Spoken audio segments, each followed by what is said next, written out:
मेरा नाम शान है और ये मेरी वालदा है। 2 ਸਾਲ ਤੋਂ ਇਹਨਾਂ ਨੂੰ ਗੁਰਦਿਆਂ ਦਾ ਮਸਲਾ ਸੀ, ਲੇਕਿਨ ਹੁਣ 10-12 ਦਿਨ ਤੋਂ ਡਾਇਲਸਿਸ ਤੇ ਆਏ ਨੇ ਤੇ ਦਵਾਈਆਂ ਨਾਲ ਕਵਰ ਹੋ ਜਾਂਦਾ ਸੀ, ਲੇਕਿਨ ਉਹ ਦਵਾਈਆਂ ਨਾਲ ਕਵਰ ਨਹੀਂ ਹੋ ਸਕਿਆ, ਇਸ ਵਾਸਤੇ ਡਾਇਲਸਿਸ ਤੇ ਆ ਗਏ। ਜਿਸਮ ਪਾਣੀ ਨਾਲ ਭਰ ਗਿਆ ਸੀ।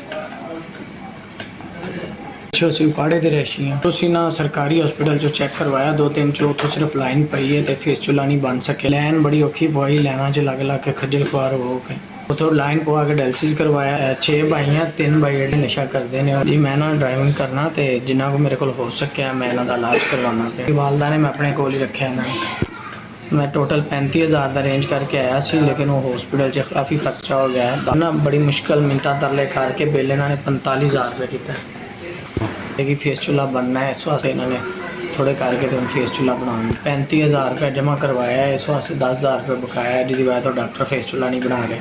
मेहरबानी थोड़ा तावन करो, 10,000 रुपये काटे थोड़ी मेहरबानी, साढ़े 10,000 रुपये मदद करो। बहुत शुक्रिया, किसी साढ़े 10,000 रुपये मेरे को 35,000 रुपये से जरा मैं जमा करवाता, 10,000 रुपये कटता सी इदारे देता। बहुत मेहरबानी, बहुत शुक्रिया, बहुत मेहरबानी। 10,000 रुपये अल्लाह पाक तुहाडे इदारे नूं कायम रखे, इंज ही गरीबां दी मदद करते रहो। SBI मैं तुहाडा बहुत शुक्रगुजार हाँ, तुसीं 10,000 रुपये मदद। मैं हुण अपनी अम्मी का फेसचूला बनवा रहा हूँ पैसे जमा करा के।